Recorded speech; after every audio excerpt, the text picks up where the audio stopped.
Good morning everyone. कैसे हैं आप सभी? आई होप अच्छे एंड स्वस्थ होंगे और अपनी तैयारी को बेहतर तरीके से कंटिन्यू कर रहे होंगे। आप सभी का स्वागत है आपके अपने यूट्यूब चैनल लर्न विद प्रीत चौधरी में। हमारी RS प्री 2023 की टेस्ट सीरीज चल रही थी, जिसमें से आज का हमारा जो टेस्ट है वो 55वां टेस्ट रहने वाला है। आपके लिए टेस्ट सीरीज है काफ़ी इम्पोर्टेंट है। मैंने आज के टेस्ट सीरीज का सिलेबस बताया था आपको कि जो हमारी इंडियन पॉलिटी है, इंडियन पॉलिटी का जो हमारा टॉपिक है वो इमरजेंसी प्रोविजंस ये रहने वाला है। साथ में राजस्थान ज्योग्राफी की बात करें तो राजस्थान ज्योग्राफी में हमारा टॉपिक है वो खनिज रहेगा, खनिज। और हमारी जो राजस्थान हिस्ट्री है, राजस्थान हिस्ट्री में जो आपके किसान आंदोलन है, किसान आंदोलन है जो आपके 20वीं शताब्दी के किसान आंदोलन है, उस पे आज के हमारा टॉपिक है वो रहेगा। तो ये 3 टॉपिक है, आज हम अच्छे से इनका रिवीजन करेंगे, अच्छे से इनको रिकॉल करेंगे। जो भी इंपॉर्टेंट क्वेश्चंस हैं इनसे बन सकते हैं वो सारे के सारे आज हमें सॉल्व करेंगे। क्लास आपकी काफ़ी इंपॉर्टेंट रहने वाली है, इसलिए आपको इसे लास्ट तक देखना है और साथ में अपने फ्रेंड्स के साथ इसे शेयर भी करना है, ताकि ज़्यादा से ज़्यादा बच्चों तक ये क्लास है वो पहुँच पाए। आज का जो टॉपिक है ये तीनों के तीनों ही ऐसे टॉपिक है जिनसे क्वेश्चंस है वो बार बार बनते हैं। इस क्लास की PDF आपको टेलीग्राम चैनल पर प्रोवाइड करवा दी जाएगी, जहाँ से आप इसे वापस है वो डाउनलोड करके इसका रिवीजन कर सकते हैं। तो चलिए आज की क्लास की ओर बढ़ते हैं। उससे पहले मैं आपको कल का जो टॉपिक है हमारे टेस्ट की वो बता देती हूँ।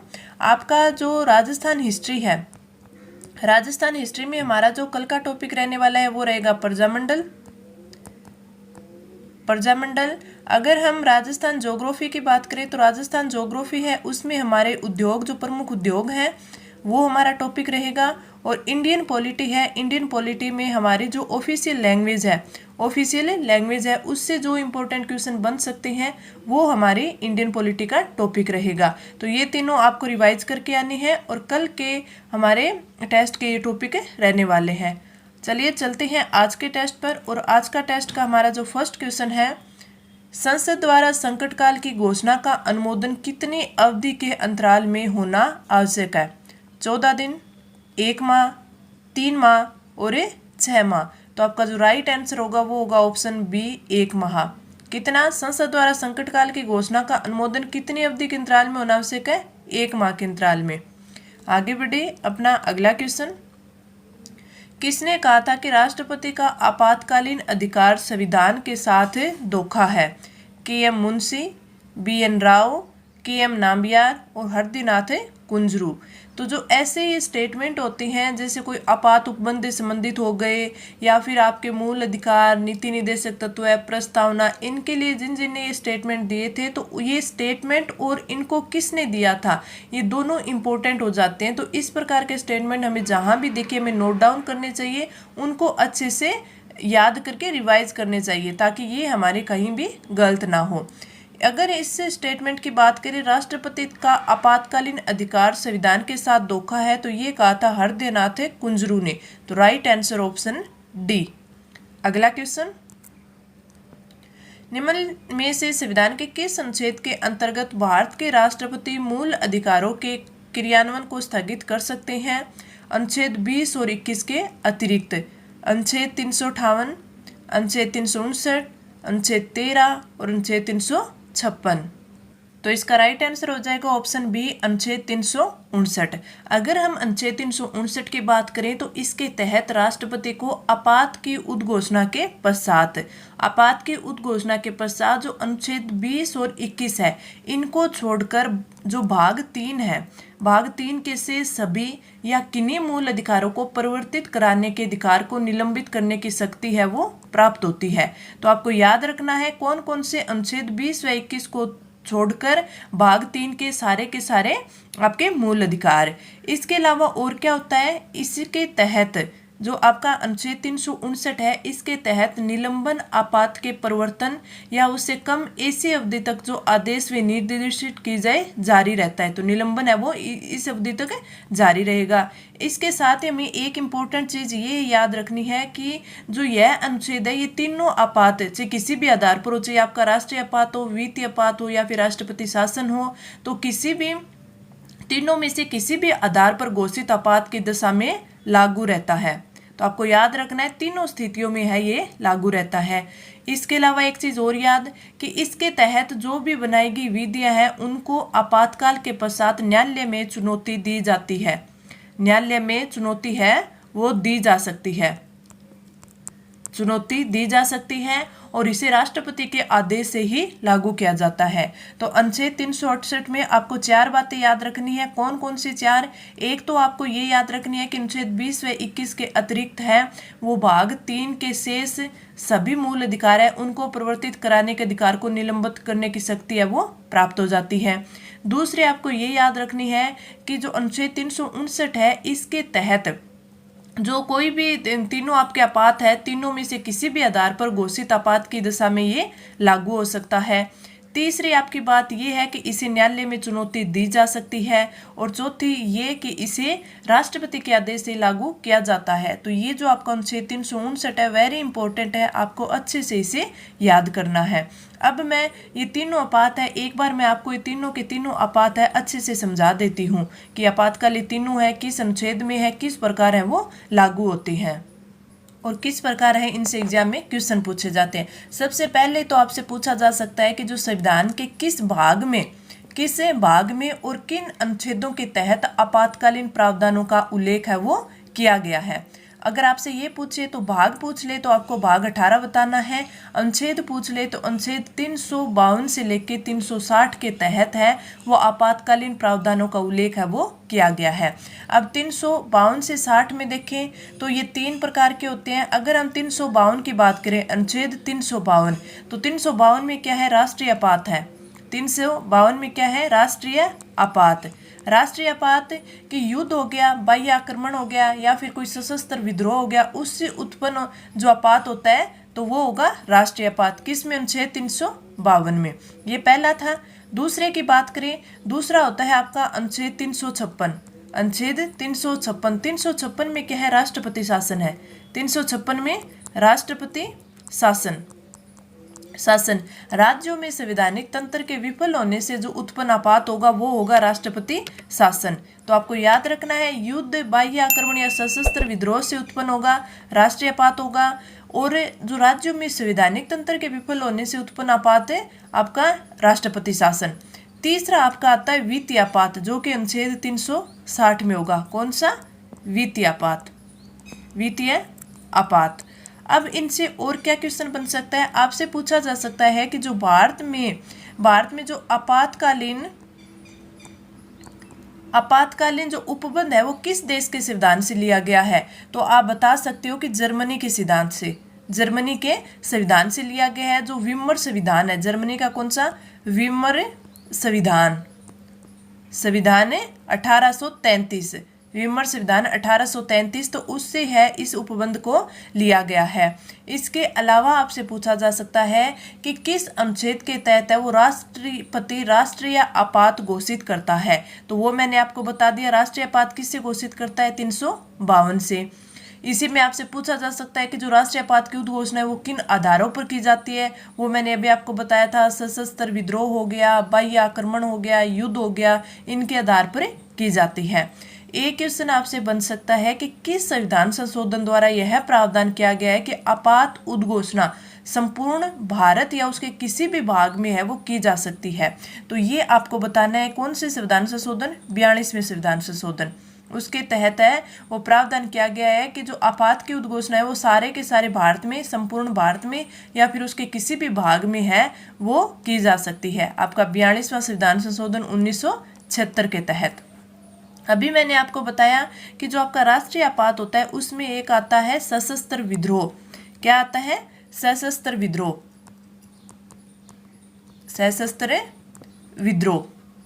विद्रोह यानी जो आपके युद्ध, बाह्य आक्रमण या सशस्त्र विद्रोह से उत्पन्न होगा तो राष्ट्रीय आपात होगा। तो आपसे इंपॉर्टेंट ये बन जाता है इसमें कि आपसे पूछा जा सकता है कि मूल संविधान में जो सशस्त्र विद्रोह है शब्द है उस शब्द के स्थान पर किस शब्द का प्रयोग किया गया था।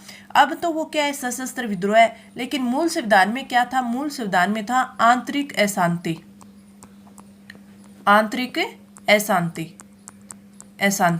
तो मूल संविधान में क्या था, आंतरिक अशांति था।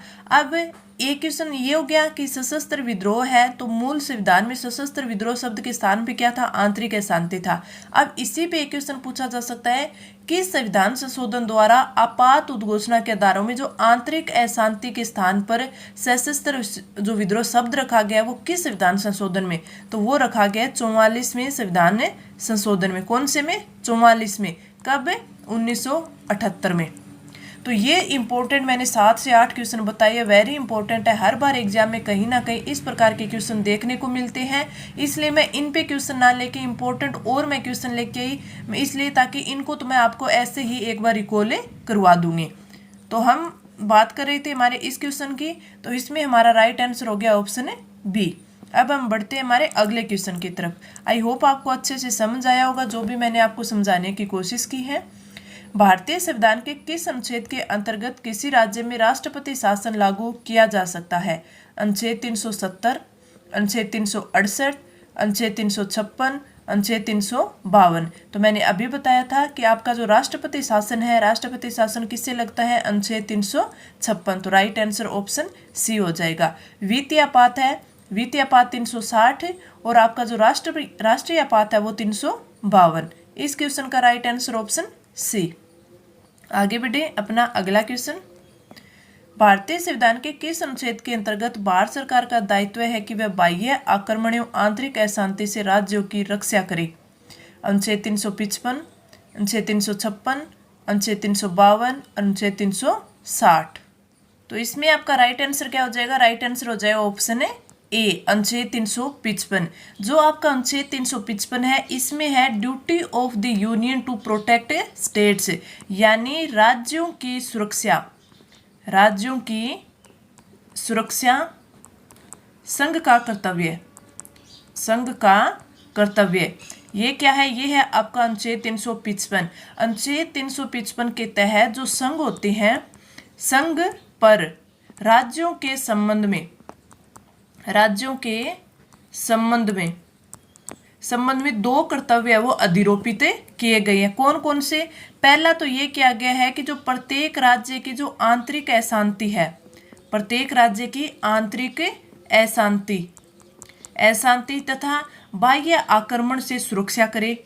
दूसरा क्या है? दूसरा ये है कि जो प्रत्येक राज्य की सरकार है, सरकार को संविधान के उपबंधों के अनुसार चलाया जाना सुनिश्चित करे, चलाया जाना सुनिश्चित करे। तो ये दोनों के दोनों जो कर्तव्य हैं वो अधिरोपित किए गए हैं अनुच्छेद 355 के तहत। और इसमें जो संघ सरकार को बाह्य आक्रमण और आंतरिक अशांति की स्थिति में किसी भी राज्य की सुरक्षा के लिए आवश्यक कदम उठाने का अधिकार है। इसके लिए राज्य की जो सहमति लेनी है वो आवश्यक नहीं है। वह किसी भी राज्य में संवैधानिक तंत्र के विफल हो जाने पर उस राज्य का प्रशासन अपने हाथों में ले सकता है। तो इसलिए अनुच्छेद जो 355 है उसमें किसी भी राज्य में संवैधानिक तंत्र की विफलता के विषय में है वो आपके राष्ट्रपति शासन लागू करने की जो आवश्यक कार्यवाही है वो की जा सकती है। तो 355 में इंपॉर्टेंट है क्या है? राज्यों की सुरक्षा संघ का कर्तव्य, duty of the union to protect state. तो राइट आंसर ऑप्शन ए। अगला क्वेश्चन, भारतीय संविधान के अनुच्छेद 356 के अंतर्गत राष्ट्रपति शासन सर्वप्रथम कहाँ लागू किया गया था? उत्तर प्रदेश में, ट्रावनकोर कोचीन में और पेप्सू पंजाब में और बिहार में। तो राइट आंसर हो जाएगा ऑप्शन सी, पेप्सू पंजाब में लिखा था। ये क्या है? ये राष्ट्रपति शासन 356 के अंतर्गत है वो पेप्सू पंजाब में लगा था। कई बार आपको राष्ट्रीय आपात भी पूछ ले जाता है। राष्ट्रीय आपात, राष्ट्रीय आपात किस में है? राष्ट्रीय आपात है आपका अनुच्छेद 352 में। किसमें? 352 में। इसमें अगर आपसे पूछ ले कि प्रथम राष्ट्रीय आपात की उद्घोषणा है वो किस कारण से हुई थी और कब की गई थी, तो ये उद्घोषणा की गई थी 26 अक्टूबर 1962 में। 1962 आ गया। हमें पता है कि राष्ट्रीय आपात है वो कब लगता है? युद्ध, बाह्य आक्रमण तथा सशस्त्र विद्रोह से उत्पन्न आपात होता है। तो 1962 में क्या हुआ था? चीन द्वारा आक्रमण किया गया था। तो 26 अक्टूबर 1962 को बाह्य आक्रमण के आधार पर है वो उद्घोषणा है वो की गई थी। और इसमें भारत के प्रधानमंत्री पंडित जवाहरलाल नेहरू थे और राष्ट्रपति कौन थे? आपके एस राधाकृष्णन थे, एस राधाकृष्णन थे। तो ये भी इंपॉर्टेंट बन जाता है, तो थोड़ा बहुत हमें याद होना चाहिए। वापस फिर इस उद्घोषणा को वो 1968 में वो वापस लिया गया था और ये उद्घोषणा कुल 5 साल रही थी, 5 वर्ष 2 माह और शायद 13 या 14 दिन रही थी। कितने? 14 दिन रही थी। दूसरा राष्ट्रीय आपात की उद्घोषणा है वो जो पाकिस्तान द्वारा आक्रमण हुआ था 1971 में, तब हुई थी। उस टाइम है वो प्रधानमंत्री श्रीमती इंदिरा गांधी थे, राष्ट्रपति आपके वीवी गिरी थे। और भारत में तीसरा जो राष्ट्रीय आपात की उद्घोषणा है वो 1975 में हुई थी। 1975 में क्यों? क्योंकि जो प्रधानमंत्री श्रीमती इंदिरा गांधी है उन्होंने बिना मंत्रिमंडल के परामर्श के आंतरिक अशांति के आधार पर राष्ट्रपति जो फखरुद्दीन अली अहमद थे उनसे ये राष्ट्रीय आपात है वो उद्घोषणा है वो करवाई थी। तो आप ये याद रख सकते हैं कि अभी तक जो हमारा भारत है वहाँ पर 3 राष्ट्रीय आपात की उद्घोषणाएं वो हो चुकी है। तो इससे संबंधित था, तो एक बार मैंने आपको रिकॉल करवा दिया। इस क्वेश्चन का राइट आंसर ऑप्शन सी। अगला क्वेश्चन, राष्ट्रीय आपातकाल में लोकसभा की अवधि नहीं बढ़ाई जा सकती, जब तक आपातकाल रहे तब तक के लिए बढ़ाई जा सकती है, केवल 1 वर्ष के लिए बढ़ाई जा सकती है, आपातकाल की समाप्ति तक बढ़ाई जा सकती है, लेकिन एक समय में केवल 1 वर्ष के लिए बढ़ाई जा सकती है। इसमें तो इसका राइट आंसर फिर क्या होगा? राइट आंसर होगा ऑप्शन डी, आपातकाल की समाप्ति तक बढ़ाई जा सकती है, लेकिन एक समय में केवल 1 वर्ष के लिए बढ़ाई जाती है। ये आप याद रखना कि लेकिन एक समय में केवल 1 वर्ष के लिए बढ़ाई जा सकती है। आगे बढ़ते हैं, हमारा अगला क्वेश्चन, मौलिक अधिकारों से जुड़े निम्नलिखित अनुच्छेदों के युग्मों में से कौन एक भारतीय संविधान के अनुच्छेद 359 के अंतर्गत आपात स्थिति लागू करने के दौरान निलंबित नहीं हो सकता? ये मैंने आपको पहले बताया था, दोबारा देखते हैं। अनुच्छेद 20 और 21, अनुच्छेद 14 और 15, अनुच्छेद 16 और 17, अनुच्छेद 24 और 25। तो राइट आंसर क्या हो जाएगा? राइट आंसर हो जाएगा ऑप्शन ए, अनुच्छेद 20 और 21। राइट आंसर हो गया ऑप्शन ए। मैंने आपको बताया ना कि अनुच्छेद 359 है, उसमें 3-4 चीजें याद रखनी है कि इसमें अनुच्छेद 20 और 21 को छोड़कर है भाग 3 के जितने भी भाग 3 के और शेष आपके सभी जो मूल अधिकार है उनको परिवर्तित कराने के अधिकार को निलंबित करने की शक्ति प्राप्त होती है अनुच्छेद 359 के तहत। और इसके तहत बनाई गई विधियां होती है उनको आपातकाल के बाद है वो न्यायालय में चुनौती दी जा सकती है, राष्ट्रपति के आदेश से ही लागू किया जाता है, और ये चीजें मैंने इसमें आपको बताई थी। तो राइट आंसर ऑप्शन ए हो जाएगा। आगे बढ़े अपना अगला क्वेश्चन, भारत के संविधान के अनुच्छेद 360 के अधीन वित्तीय आपात से संबंधित निम्नलिखित कथनों पर विचार कीजिए। वित्तीय आपात की उद्घोषणा 2 मास की समाप्ति पर प्रवर्तन में नहीं रहेगी यदि उस अवधि की समाप्ति से पहले संसद के दोनों सदनों के संकल्पों द्वारा उसका अनुमोदन नहीं कर दिया जाता है। यदि वित्तीय आपात प्रवर्तन में हो तो भारत का राष्ट्रपति संघ के कार्यकलाप के संबंध में सेवा करने वाले सभी या किसी वर्ग के व्यक्तियों के, परंतु जिनके अंतर्गत उच्चतम न्यायालय और उच्च न्यायालयों के न्यायाधीश नहीं आते, वेतनों और भत्तों में कमी करने के लिए निर्देश देने में सक्षम है। ये चीज़ें थोड़ा सा बड़ा करके दे दिया लेकिन बिल्कुल इजी दिया है, बस हमें धीरे धीरे इनको पढ़ना है, साथ साथ समझते जाना है। जैसे दूसरा पॉइंट है कि देखिए, यदि आपात परिवर्तन में हो यानी आपात परिवर्तन में है उस टाइम भारत का राष्ट्रपति है वो संघ के कार्यकलाप के संबंध में सेवा करने वाले सभी या किसी भी वर्ग के व्यक्तियों के कि भारत का राष्ट्रपति कर सकता है, और जो संघ में जो संबंध में कार्य करने वाले सभी या कोई एक वर्ग के व्यक्ति हों, और परंतु उन जिनके अंतर्गत है वो आपके सुप्रीम कोर्ट हाई कोर्ट के न्यायाधीश नहीं आने चाहिए, तो उनके अलावा है वेतन और भत्तों में कमी करने के लिए निर्देश देने में सक्षम है। तो इसने ये चीज बोली है। अब हमें बताना है कि सही है कि नहीं है, दोनों कथन सही है कि एक सही है, क्या है। तो इसमें जो कथन फर्स्ट दे रखा है वो तो बिल्कुल सही है, लेकिन जो सेकंड है वो गलत दे दिया। अब मैं बताती हूँ कैसे।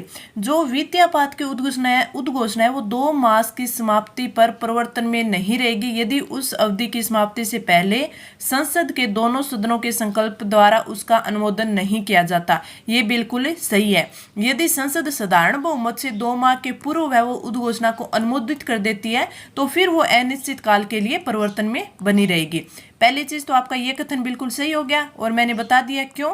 दूसरा है कि यदि वित्तीय आपात परिवर्तन में हो तो भारत का राष्ट्रपति है वह संघ के कार्यकलाप के संबंध में सेवा करने वाले सभी या किसी वर्ग के व्यक्तियों इसने यहाँ तक तो सही बोला है, परंतु जिनके अंतर्गत उच्चतम न्यायालय और उच्च न्यायालय के न्यायाधीश भी आते हैं, उसमें भी आते हैं, यानी किसी राज्य के अधीन सेवा करने वाले सभी या किसी वर्ग के व्यक्तियों के वेतन एवं भत्तों में कमी की जा सकती है। और संघ के अधीन सेवा करने वाले किसी या सभी व्यक्ति जिसके अंतर्गत हाई कोर्ट और सुप्रीम कोर्ट के न्यायाधीश भी आते हैं, उनके भी वेतन और भत्तों में कमी की जा सकती है। इसके साथ साथ ही जो राज्य विधानमंडल द्वारा पारित धन विधेयक है, धन विधेयक और वित्त विधेयक, तो धन विधेयक और वित्त विधेयकों को राष्ट्रपति के विचार के लिए आरक्षित किए जाने का प्रावधान किया जाता है। तो इसमें तीनों चीजें मैंने आपको बताई है, अच्छे से ध्यान रखना। तो इसमें ये जो नहीं शब्द है ये आ गया, इसलिए कथन आपका 2 है ये गलत हो गया। तो राइट आंसर ऑप्शन ए हो जाएगा। आगे बढ़े अपना अगला क्वेश्चन।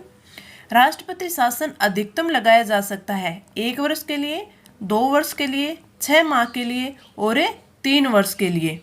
तो राइट आंसर क्या होगा? राइट आंसर हो जाएगा ऑप्शन डी, 3 वर्ष तक लगाया जा सकता है। राष्ट्रपति शासन की जो अधिकतम अवधि है वो 3 वर्ष होती है, लेकिन आप एक बात याद रखना कि 1 वर्ष से अधिक अवधि तक अगर राष्ट्रपति शासन को जारी रखना है तो उसके लिए संसद द्वारा संकल्प तभी पारित किए जाते हैं जब 2 शर्तें पूरी हो। और 2 शर्तें कौन कौन सी? पहली शर्त तो ये होती है कि जो आपात की उद्घोषणा है,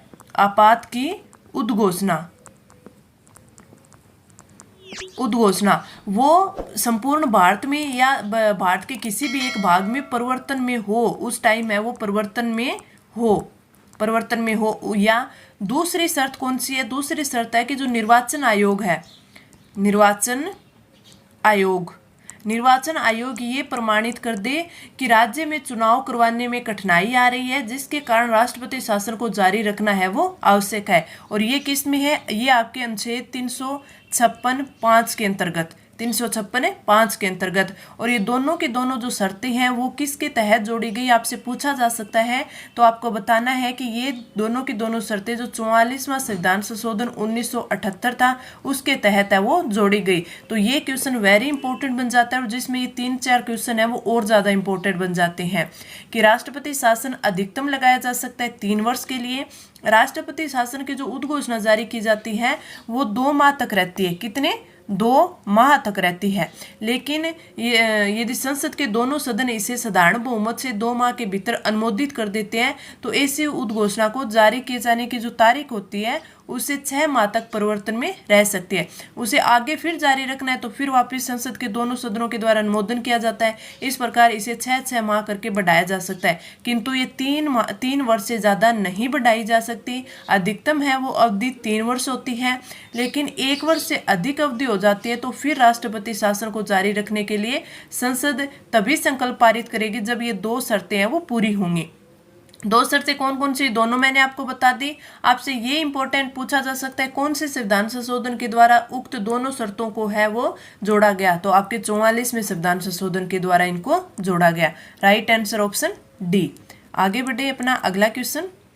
आपातकाल में किसी राज्य विधानसभा की अवधि बढ़ाई जा सकती है राष्ट्रपति द्वारा, संसद द्वारा, राज्य के राज्यपाल द्वारा और राज्य के विधानमंडल द्वारा। तो ये हमें पता ही है, इसका राइट आंसर हो जाएगा ऑप्शन बी, संसद के द्वारा है वो बढ़ाई जा सकती है। आगे बढ़े अपना अगला क्वेश्चन। निम्नलिखित में से किन परिस्थितियों में राष्ट्रपति आपातकाल घोषित कर सकता है? बाह्य आक्रमण, आंतरिक अशांति, राज्यों में संवैधानिक तंत्र की विफलता और आर्थिक संकट। राष्ट्रपति आपातकाल घोषित कर सकता है, इसमें हमें सही बताना है इन चारों में से कौन सा सही है।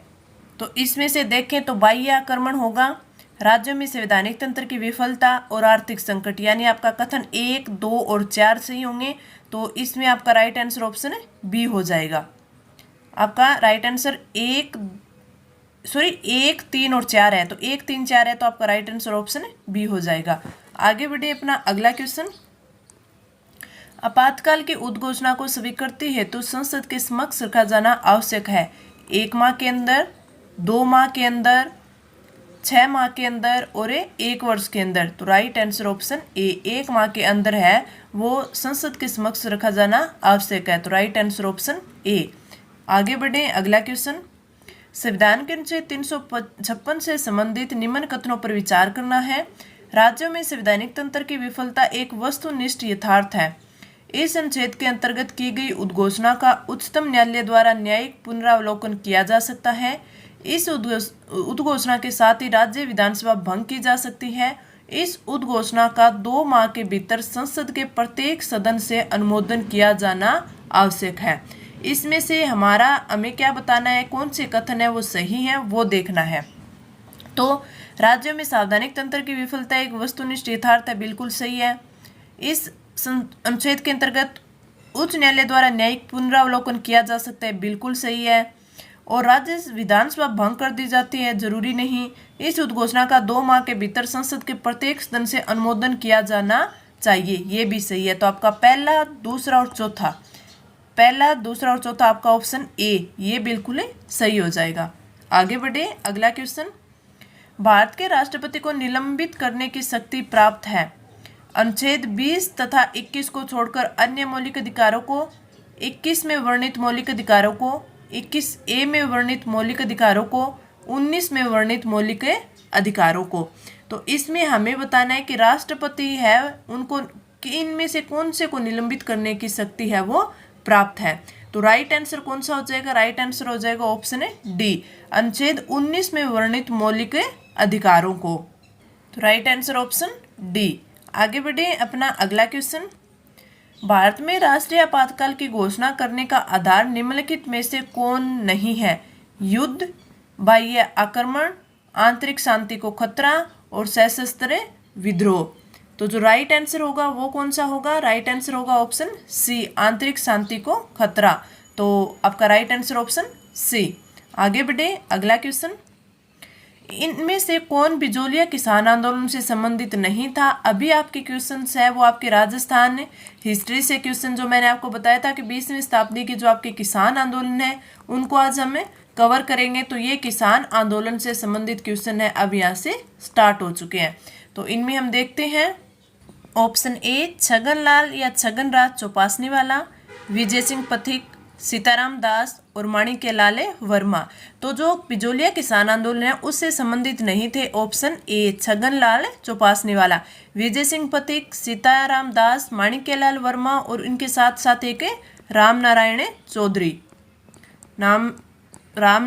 चौधरी, ये भी आपके बिजोलिया किसान आंदोलन है उससे जुड़े हुए थे। तो आपके ये 4 जुड़े हुए थे, तो ये आपका राइट आंसर हो जाएगा ऑप्शन ए। अगला क्वेश्चन।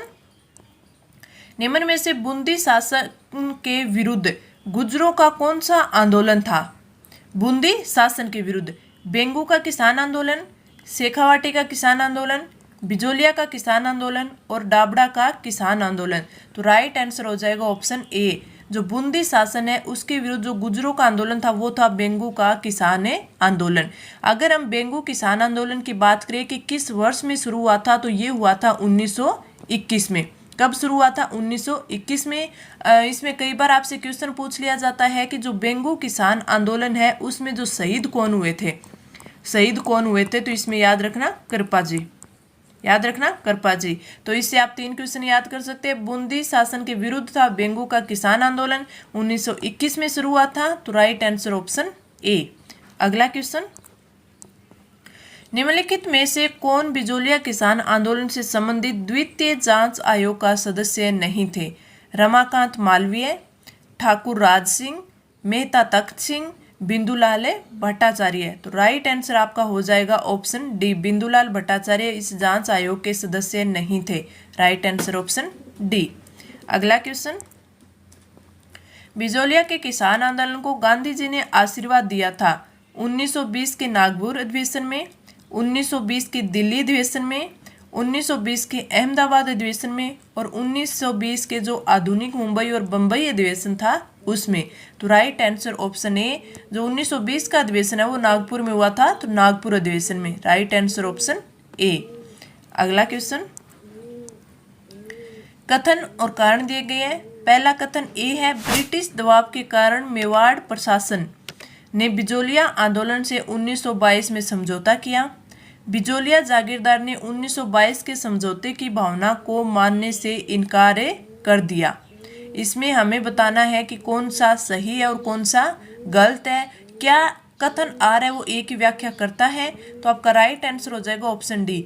ए और आर तो दोनों सही है, लेकिन आर है वो ए की व्याख्या नहीं करता, क्योंकि इन दोनों में कहीं संबंध ही नहीं दिखाई दे रहा कि ब्रिटिश दबाव के कारण मेवाड़ प्रशासन ने बिजोलिया आंदोलन से 1922 में समझौता किया। बिल्कुल सही बात है, लेकिन बिजोलिया जागीरदार ने 1922 के समझौते की भावना को मानने से इनकार कर दिया। अब इन दोनों का कहीं संबंध ही नहीं दिख रहा है, तो यानी आर है वो ए की व्याख्या नहीं कर रहा, लेकिन है दोनों सही। तो राइट आंसर हो जाएगा ऑप्शन डी कि ए तथा आर दोनों सही है, लेकिन आर ए की ठीक व्याख्या नहीं करता। आगे बढ़े, अगला क्वेश्चन। किसान पंचायतों को मजबूत बनाने की दृष्टि से किस वर्ष पूर्वी मेवाड़ परिषद की स्थापना की गई? 1930 में, 1915 में, 1922 में और 1931 में। तो राइट आंसर ऑप्शन सी 1922 में। पूर्वी मेवाड़ परिषद है उसकी स्थापना की गई थी 1922 में। अगला क्वेश्चन। बेंगो किसान आंदोलन किस वर्ष में हुआ था? 1921, 12, 31 और 1913 में। थोड़ी देर पहले मैंने बताया था इसका राइट आंसर 1921 ईस्वी में। तो राइट आंसर ऑप्शन ए। अगला क्वेश्चन। इससे एक क्वेश्चन ये भी बनता है ना कि मैंने अभी आपको पीछे बताया था कि बेंगू किसान आंदोलन है उसमें कौन है वो आंदोलन में वो शहीद हुए थे? तो उसमें शहीद हुए थे रूपाजी और करपाजी, रूपाजी और करपाजी। आगे बढ़े अपना अगला क्वेश्चन। कई बार ये पूछ लेते हैं, जैसे हत्याकांड वगैरह पूछते हैं तो उसमें पूछ लेते हैं कि किस हत्याकांड से में है वो कौन से किसान है वो शहीद हुए थे, उनको सुमेलित कीजिए। अगला क्वेश्चन। श्रीमती रमा देवी राजस्थान के किस किसान आंदोलन से संबंध रही हैं? बेगू, बिजोलिया, बर्ड और बीकानेर। तो आपका जो राइट आंसर होगा वो होगा ऑप्शन बी, बिजोलिया किसान आंदोलन से श्रीमती रमा देवी है इनका संबंध रहा है। तो राइट आंसर ऑप्शन बी। अगला क्वेश्चन। जून 1880 ईस्वी को चित्तौड़गढ़ में रासमी परगना स्थित मातृकुंडिया नामक स्थान पर कौन सा किसान आंदोलन प्रारंभ हुआ? जाट किसान आंदोलन, मेव किसान आंदोलन, दूध व खारा आंदोलन और भगत आंदोलन। तो राइट आंसर ऑप्शन ए, जाट किसान आंदोलन है वो शुरू हुआ था। अगला क्वेश्चन। बिजोलिया आंदोलन के दौरान 1922 के समझौते के प्रति बिजोलिया जागीरदार का रवैया क्या था? पूर्ण रूप से स्वीकार, लागू करने को मना किया, महाराणा के विवेक पर छोड़ दिया और ब्रिटिश सरकार को प्रेषित कर दिया। तो जो राइट आंसर है वो हो जाएगा ऑप्शन ए, पूर्ण रूप से स्वीकार किया। तो राइट आंसर ऑप्शन ए। अगला क्वेश्चन। नीमूचाना कांड के समय अलवर का शासक कौन था? महाराजा बन्ने सिंह, महाराजा तेज सिंह, महाराजा विनय सिंह और महाराजा जय सिंह। तो राइट आंसर हो जाएगा ऑप्शन डी, महाराजा जय सिंह। जो नीमूचाना हादसा है उसके बारे में अगर आपसे पूछ ले कि नीमूचाना हादसा पहला तो ये पूछेगा कहाँ, तो अलवर में। अलवर में कब हुआ पूछ ले तो 14 मई 1925 को, 14 मई 1925 को।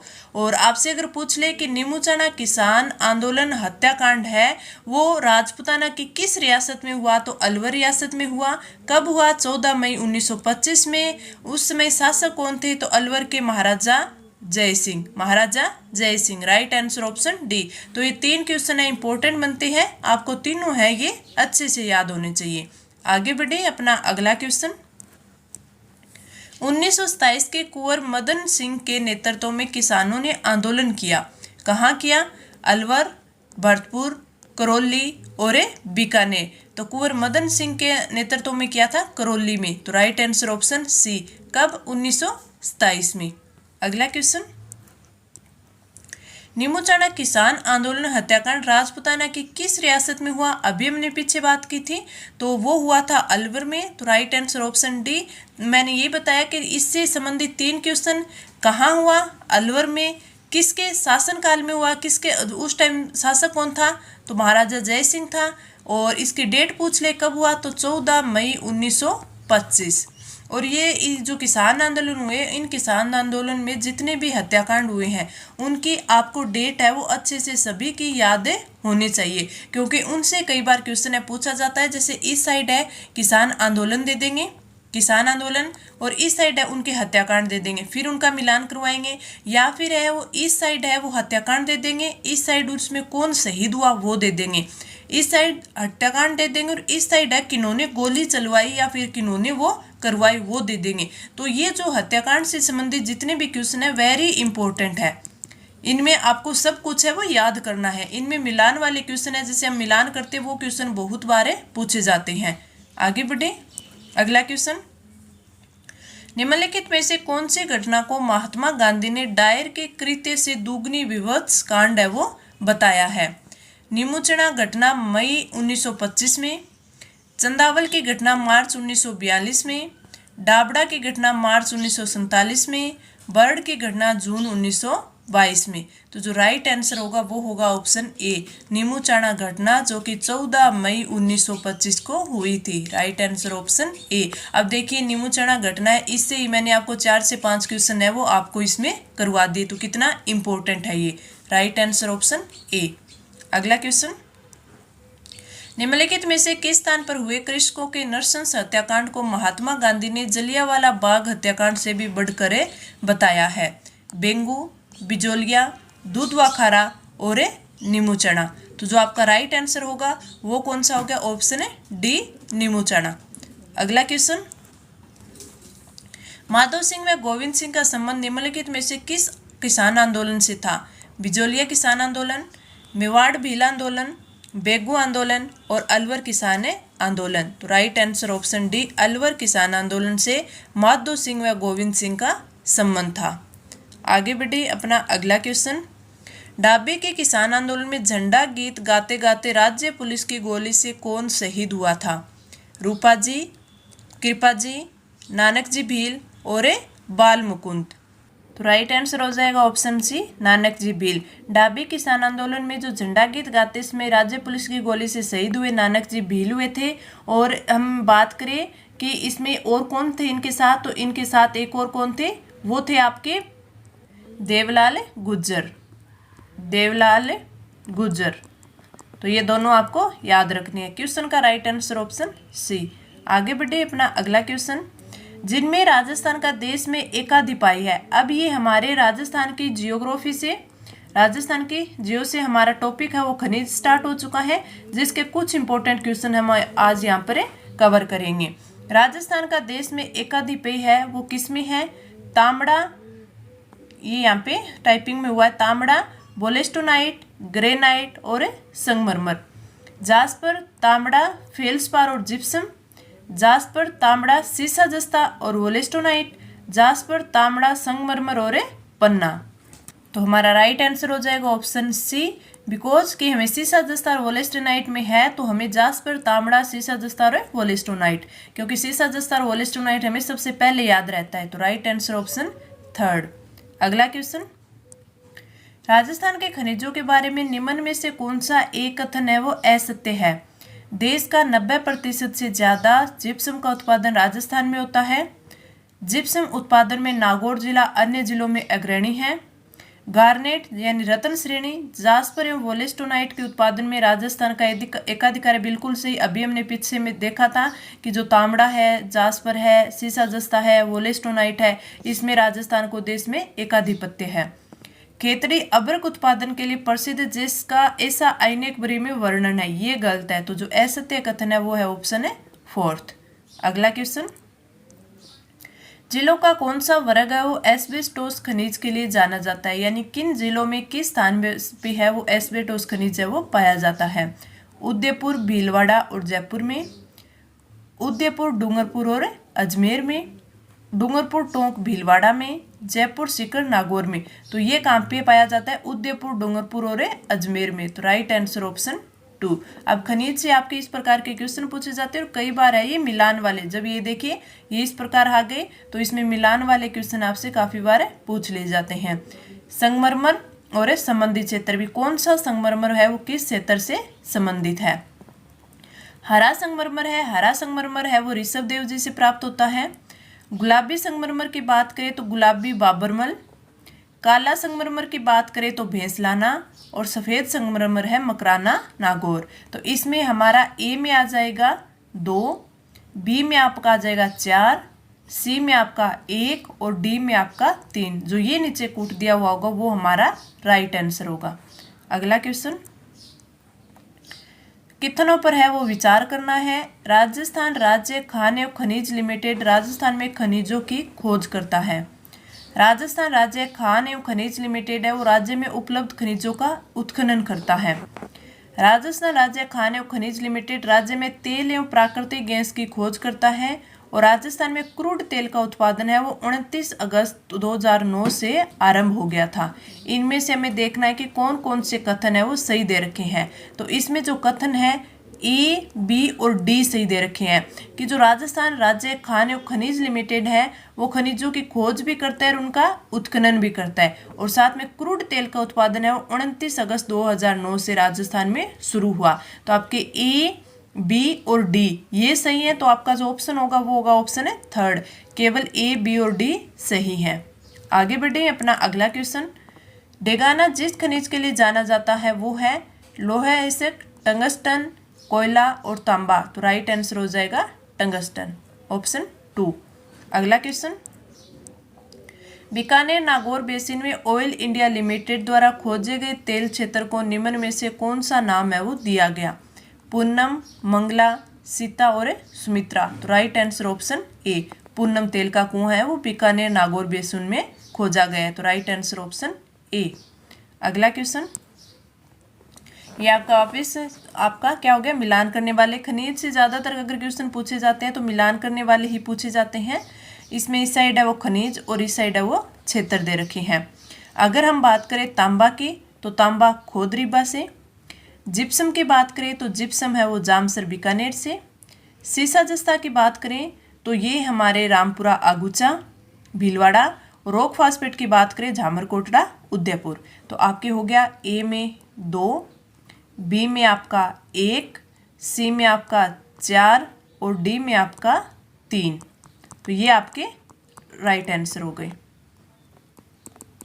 ये नीचे जो भी कूट दिया हुआ होगा वो आपका राइट आंसर हो जाएगा। आगे बढ़े अगला क्वेश्चन, इस साइड फिर खनिज है, इस साइड खनन क्षेत्र है। हमें देखना है कि सीसा जस्ता है वो रामपुरा आगुचा बिल्कुल सही दे रखा है। तांबा चांदमारी, बेरिलियम थोड़ा सा अलग हो गया हमारे लिए। तो बेरिलियम है वो होगा आपका बांदर सिंदरी, बेरिलियम है बांदर सिंदरी। लोहे एसक है मोरिजा। तो आपका ए में आ जाएगा, आपका क्या आ जाएगा, 1 आ जाएगा। बी में आपका आ जाएगा 3rd, सी में आपका 2nd और डी में आपका आ जाएगा 4th। तो ये आपका बिल्कुल सही हो जाएगा। अगला क्वेश्चन, सीसा जस्ता और जिला, हमें इनका है वो मिलान करना है कि ये जो सीसा जस्ता क्षेत्र है ये कौन कौन से जिले में पड़ते हैं। सबसे पहले अगर हम देखें चौथ का बरवाड़ा हमें सबसे पहले याद होता है तो ये आ जाएगा अपन ए, चौथ का बरवाड़ा ए आ जाएगा। और हम देखें कि आपके दिबारी है तो दिबारी कहाँ पे है, ये आपके उदयपुर में। राजपुरा दरीबा की बात करें तो राजपुरा दरीबा कहाँ पे है, राजसमंद में। और रामपुरा गुज्जा है भीलवाड़ा में।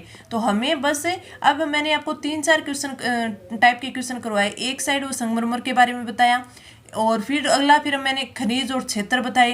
अब की बार में सीसा जस्ता यानी एक ही खनिज हो गए, उसके अलग अलग क्षेत्र हो गए, उनके जिलों से मिलान करने पूछ लिए। तो इस प्रकार का क्वेश्चन है वो बन सकता है।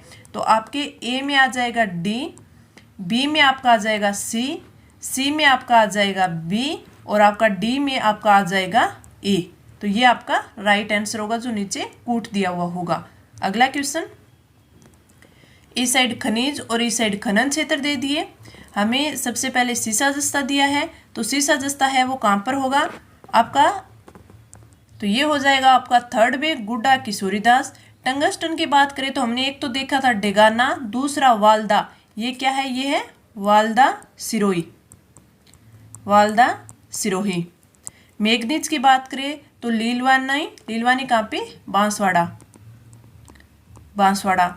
और तांबा कोलन। तो आपका ए में तो आ जाएगा आपका 3rd, बी में आपका आ जाएगा 4th, सी में आपका 1st और डी में आपका क्या आ जाएगा 2nd। तो ये आपका जो कूट होगा बिल्कुल सही होगा। आगे बढ़े अपना अगला क्वेश्चन। और इस टेस्ट का लास्ट क्वेश्चन, राजस्थान में पाए जाने वाले खनिज जैसे जिप्सम, रॉक फॉस्फेट, पाइराइट किस निर्माण में आवश्यक है, यानी इससे किस चीज का निर्माण होता है? रासायनिक उर्वरक का, सीमेंट का, दवाइयों का और चीनी का। राइट आंसर ऑप्शन ए, रासायनिक उर्वरक का इनसे निर्माण होता है। तो ये मैंने तीनों टॉपिक के यहाँ आपको 45 इंपॉर्टेंट क्वेश्चन करवा दिए और उनके साथ है काफ़ी कुछ मैंने और भी समझाया आपको। आई होप अच्छे से समझ में आया होगा। तो आप कमेंट करके बताना क्लास कैसी लगी, अच्छी लगी लाइक करना, लेकिन अपने फ्रेंड्स के साथ है वो ज़रूर शेयर करना, ताकि ज़्यादा से ज़्यादा बच्चे जुड़े तो मुझे भी मोटिवेशन मिले और सभी बच्चों को इसका फ़ायदा भी हो। तो चलिए मिलते हैं कल की क्लास में। मैंने आपको कल की क्लास के टॉपिक है सारे बता दिए हैं, तो आप उनका रिवीजन कर लेना। तो तब मिलते हैं कल, तब तक के लिए धन्यवाद।